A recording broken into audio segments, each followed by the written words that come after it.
वालेकुम dear students of class 9th। आप जानते हैं हम कॉन्स्टिट्यूशनल डिज़ाइन पढ़ रहे हैं और मैंने आपको पहले भी कहा था कि बुक अपने सामने रखा कीजिए, फिर आपको कॉन्सेप्ट्स क्लियर हो जाएंगे। जब हम क्लास स्कूल में घर में बैठकर मैं डायरी मेंटेन करती हूँ, आपके कॉन्सेप्ट्स को क्लियर करने की कोशिश करती हूँ, तो आप क्यों नहीं बुक रखते हैं सामने। बदकिस्मती से मैंने फ़ोन भी कनेक्ट करने की कोशिश की लेकिन कोई मिल ही नहीं रहा है फ़ोन पे। तो ये आप अपना मेरा वीडियो देखा कीजिए ताकि ये आपको फ़ायदेमंद आगे भी, क्योंकि 10th में भी आपको ये चीज़ें पढ़नी है। तो कल हम पढ़ रहे थे मेकिंग ऑफ इंडियन कॉन्स्टिट्यूशन। तो हमने फिर पढ़ा पार्ट 2 इंडियन कॉन्स्टिट्यूशन कैसे हमने बनाया, क्या प्रॉब्लम्स आई थी, फिर कैसे हमने बनाया। आज हमारा सब टॉपिक है द कॉन्स्टिट्यूएंट असेंबली, जो आपकी बुक में भी है द कॉन्स्टिट्यूएंट असेंबली। तो कॉन्स्टिट्यूएंट असेंबली हम किस चीज़ को कहेंगे? Constituent assembly means group of people who made the constitution या इन मेकर्स ऑफ इंडियन कॉन्स्टिट्यूशन। जो इंडियन कॉन्स्टिट्यूशन को बनाने वाले लोग हैं उसी को कहते हैं कॉन्स्टिट्यूएंट असेंबली। जो कि हमारे हिंदुस्तान के संविधान या कॉन्स्टिट्यूशन को बनाते हैं, वो लोग जो उन्होंने हमारे कॉन्स्टिट्यूशन को बनाया उसी को कहते हैं कॉन्स्टिट्यूएंट असेंबली। फिर यहाँ पर आता है कि who were the makers of constitution, how did they make it. किन्होंने कॉन्स्टिट्यूशन को बनाया और कैसे बनाया तो किन्होंने बनाया? कॉन्स्टिट्यूएंट असेंबली ने हमारे कॉन्स्टिट्यूशन को बनाया। मेकर्स ऑफ इंडियन कॉन्स्टिट्यूशन है the people, the group of people who made the constitution, उसी को कॉन्स्टिट्यूएंट असेंबली बोलते हैं। तो कॉन्स्टिट्यूएंट असेंबली कौन है? Elected representatives. कौन थे कॉन्स्टिट्यूएंट असेंबली वाले? कौन थे? Elected representatives. और ये इलेक्टेड रिप्रेजेंटेटिव्स कौन थे? अगर आपको पिछला वीडियो याद है, परसों मैंने आपको बोला कि यहाँ पर जब ब्रिटिश वाले हुआ करते थे तो उन्होंने इतनी लीनियंसी दी थी इंडियन वालों को कि आप कुछ प्रोविंशियलों में लेजिस्लेचर्स को चुन सकते हो, तो वहाँ पर आप अपने लेजिस्लेटिव मेंबर्स को चुन सकते हैं। तो वो जो लेजिस्लेटिव मेंबर्स थे वो कौन थे? इंडियन वाले थे। तो ये कॉन्स्टिट्यूएंट असेंबली थे, इनको फिर किन्होंने चुना था? प्रोविंशियल लेजिस्लेटिव काउंसिल वालों ने, प्रोविंशियल लेजिस्लेटिव काउंसिल वालों ने। गोवा के हर एरिया, हिंदुस्तान के हर रीजनस में, इससे हमें जोग्राफिकल शेयर भी मिला था, geographical share of members from all the region of the country. गो के हर कुछ साइड अगर प्रोविंस अगर तमीज़ एडल्ट यूनिवर्सल एडल्ट फ्रेंचाइज उसी नहीं तमीज़, आप कहोगे मैडम उस वक्त तो यूनिवर्सल एडल्ट फ्रेंचाइज नहीं थे। फिर ये कॉन्स्टिट्यूएंट असेंबली कैसे इलेक्टेड रिप्रेजेंटेटिव थे? ये वही रिप्रेजेंटेटिव थे जिन्हें प्रोविंशियल लेजिस्लेटिव्स ने चुना था, जिन्हें ब्रिटिश के दौरान लीनियंसी दी थी कि आप हिंदुस्तान वाले प्रोविंशियल में इलेक्शन कर सकते हैं, वहाँ पर अपने लेजिस्लेटिव को चुन सकते हैं। और जब मुख्तलिफ एरियाज से लेजिस्लेटिव काउंसिल्स थे तो हिंदुस्तान के, तो उन्होंने कॉन्स्टिट्यूएंट असेंबली में अपने स्टेट असेंबलीज में जाकर उन्होंने अपने लोगों को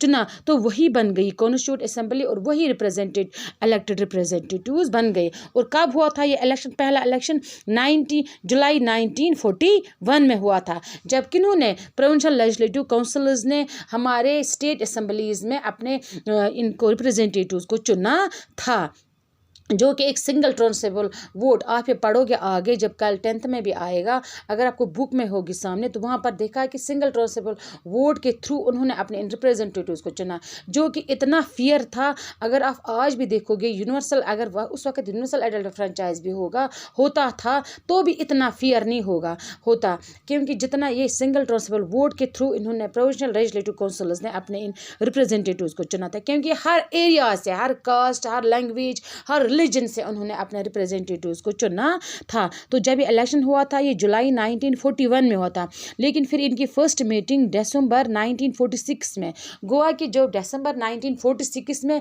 इन्होंने कॉन्स्टिट्यूशन को बनाना स्टार्ट किया था। पहली मीटिंग इनकी कब थी? 1946। गोवा के उन्होंने उस वक्त घर को बनाना स्टार्ट किया था। लेकिन उसके बाद क्या हुआ? 1947 में पार्टीशन हुआ, डिवीजन ऑफ कॉन्स्टिट्यूएंट असेंबलीज हुए, पार्टीशन हुआ। हिंदुस्तान और पाकिस्तान, पहले हिंदुस्तान और पाकिस्तान एक साथ थे, तो जो इनके रिप्रेजेंटेटिव्स थे, कॉन्स्टिट्यूएंट असेंबलीज थे, वो भी एक ही साथ थे। तो उस वक्त क्या थे मेंबर्स? उस वक्त 389 मेंबर्स थे। कितने थे? 389 मेंबर्स थे। कौन थे? कॉन्स्टिट्यूएंट असेंबलीज में। ये कॉन्स्टिट्यूशन बनाने के लिए कितने मेंबर्स थे? 389। लेकिन जब 1947 में पार्टीशन ऑफ पाकिस्तान और इंडिया हुआ था तो वो अलग अलग हो गए, तो फिर कितने मेंबर्स रह गए? 299 99 मेंबर्स वर्क इंडियन कॉन्स्टिट्यूशन। तो कितने मेंबर्स रह गए वहाँ पर? 299 रह गए हिंदुस्तान के कॉन्स्टिट्यूशन को बनाने के लिए। इतने मेंबर्स रह गए जब पार्टीशन हुआ था, जब हिंदुस्तान और पाकिस्तान अलग हुआ। फिर दूसरी चीज़ हुई है adaptation versus implementation of the constitution. हुआ कि हमने कब अपनाया और कब इसको हमने कब कॉन्स्टिट्यूशन को बनाया और फिर कब इसको अपनाया, कब इसको अपनाया। कहते हैं कि 26 नवंबर 1949 गो कि 7 नवंबर 1949 मज़ सुन कॉन्स्टिट्यूशन रेडी, हमारा कॉन्स्टिट्यूशन बना हुआ था। स्टार्ट कब हुआ था? 1946 में, और 1949 में ये तैयार हुआ था। लेकिन फिर कहते हैं अगर इस घर बनाओ, घर में हम गए, जैसे हमने घर बनाना स्टार्ट किया था 2014 में, फिर इसकी सारी तैयारियां, सारा घर कंप्लीट हुआ 2019 में, सब कुछ किया हमने, फंक्शन भी की, सारा कुछ। लेकिन हम उस घर में रहने कब गए वो देखना है। यहाँ पर यही चीज़ है, अगर आपको समझना है तो कॉन्स्टिट्यूशन को बनाना स्टार्ट हुआ था दिसंबर 1946 और फिर पार्टीशन हुआ था 1947 में। तो फिर कितने मेंबर्स रह गए? 389 से 299 मेंबर्स रह गए। फिर 26 नवंबर 1949 में रेडी हुआ था। फिर 1950 में क्यों? ये कहते हैं कि जवाहरलाल, अगर आप पीछे जाओगे, आपने पढ़ा होगा, जिसके पास हिस्ट्री हुआ, आपने पढ़ा होगा शायद 8th में भी ये चीज़ कि 1930 या 1939 में, आपको याद है जब जवाहरलाल नेहरू ने ये कहा था, ये रेजोल्यूशन पास करवाया था, ये प्रोक्लेम किया था कि हमें क्या करो, हम 26 जनवरी को हम इंडिपेंडेंस डे मनाएंगे। इंडिपेंडेंस, क्योंकि यहाँ से 26 नवंबर को ये हमें कंप्लीट हुआ, तो 1930 में उसने कहा था कि 26 जनवरी को हम इंडिपेंडेंस डे मनाएंगे। उन्होंने ये प्रोक्लेम किया था, लेकिन वो फिर उस टाइम पॉसिबल नहीं हुआ। तो फिर उन्होंने कहा कि अगर उस टाइम नहीं हुआ तो हमारा इंडिपेंडेंस डे 15 अगस्त अब होता है। लेकिन अब उन्होंने कहा कि अगर चलो वो बात नहीं है तो हम 26 को फिर भी एक अपनी खुसूसियत है, एक अपनी एक इम्पोर्टेंस है। तो 26 जनवरी 1950 को हम इसमें अपने कॉन्स्टिट्यूशन को स्टार्ट करेंगे, इम्प्लीमेंट करेंगे, स्टार्ट करेंगे। तो इसको हम फिर एक नई शक्ल भी देंगे, एक रिपब्लिक डे। रिपब्लिक मीन्स हुआ वो चीज़, वो form of government who is elected, सु चीज़ तुम सु गवर्नमेंट युस हसा elected आस, युस चुनित आस आमुद। इसलिए फिर जवाहरलाल नेहरू ने कहा, इसलिए इसको इतना टाइम लगा, यहाँ से 2 मंथ्स की गैप लगी कि 26 नवंबर 1949 से क्या हुआ, 26 जनवरी 1950 में उन्होंने कहा कि हम इस वक्त रिपब्लिक डे मनाएंगे, और इसी से हमने अपना कॉन्स्टिट्यूशन स्टार्ट किया। फिर क्या हुआ? Acceptation constitution. कहते हैं कि अगर ये एक्सेप्टेशन कॉन्स्टिट्यूशन कि हमारे कॉन्स्टिट्यूशन को, अगर वो इतना पुराना कॉन्स्टिट्यूशन है, अगर इतने साल पहले हमारा कॉन्स्टिट्यूशन, इंडियन कॉन्स्टिट्यूशन तैयार हुआ, तो आज भी लोग उसे क्यों खुशी से एक्सेप्ट कर रहे हैं और रेस्पेक्ट कर रहे हैं। अगर आपने पढ़ा होगा कि नेपाल का किस्सा, कि नेपाल में हमेशा रिराइट वहाँ पर वो कॉन्स्टिट्यूशन होता है, उनके जो लाज होते हैं हर साल उनको अपना कॉन्स्टिट्यूशन में तब्दीली लानी पड़ती है, कॉन्स्टिट्यूशन को चेंज करना पड़ता है। लेकिन हमारे कॉन्स्टिट्यूशन में ऐसा क्यों नहीं हुआ? क्योंकि हमने जब दूसरी कंट्री से आइडियोलॉजी ली या बाकी चीज़ें ली, हमने वो ऐसे ही इम्प्लीमेंट अपने कॉन्स्टिट्यूशन में अकोमोडेट नहीं किए, बल्कि उन पर डिस्कशन हुए, डिबेट्स हुए, मीटिंग्स हुए, प्रोग्राम्स हुए, तब जाकर हमने लागू किया। और जब हमारे जो प्रोविंशियल लेजिस्लेटिव काउंसिल्स थे, जब उन्होंने अपने रिप्रेजेंटेटिव्स को चुना, मुख्तलिफ स्टेट असम्बली से अपने रिप्रेजेंटेटिव्स को चुना, तो उस वक्त वो मुख्तलिफ डाइवर्स से चुना उन्होंने, चाहे वो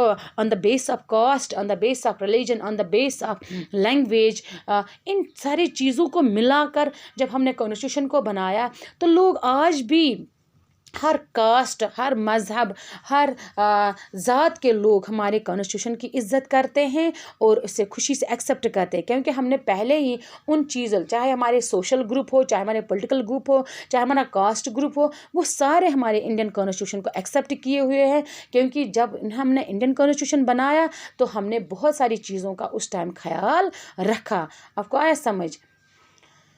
तो इट इज़ लेजिटिमेसी हुआ, इसको एक अपनी इम्पोर्टेंस थी, लेजिटिमेसी हुआ अपनी इम्पोर्टेंस के जब हमने कॉन्स्टिट्यूशन बनाया तो इसको अपनी अहमियत है, अपना वैल्यू था क्योंकि हमने उस वक्त बहुत सारे ऐसे अपने कॉन्स्टिट्यूशन को नहीं तैयार किया, बल्कि बहुत सारे इस पे डिस्कशन चला, बहुत टाइम लगा, तब जाकर हमारा एक बेहतरीन कॉन्स्टिट्यूशन बना। Constitution assembly represented the people of India, जो कॉन्स्टिट्यूशन असेंबली है represent the people of India, तो इन्होंने यही मैंने जो आपको पहले कहा, जो रिप्रेजेंटेटिव्स थे, रिप्रेजेंट कैसे करते थे पीपल, तो जो कि लेजिस्लेटिव काउंसिल्स थे उन्होंने ही अपने लोगों को, स्टेट असम्बलीज़ को चुना, उन्होंने लोगों को, हिंदुस्तान के लोगों को चुना, तब जाकर वो क्या बन गई, कॉन्स्टिट्यूंट असम्बली बन गई, और कॉन्स्टिट्यूंट असम्बली ही ने फिर कॉन्स्टिट्यूशन बनाया। Process by which it was made, कहते हैं क्या तरीक़ेकार रहे जब हमारा कॉन्स्टिट्यूशन बना, तो क्या क्या प्रोसेस हुआ, ड्राफ्टिंग क्या थी, डिबेट्स क्या था, अमेंडमेंट्स क्या था, रैशनल्स क्या थे।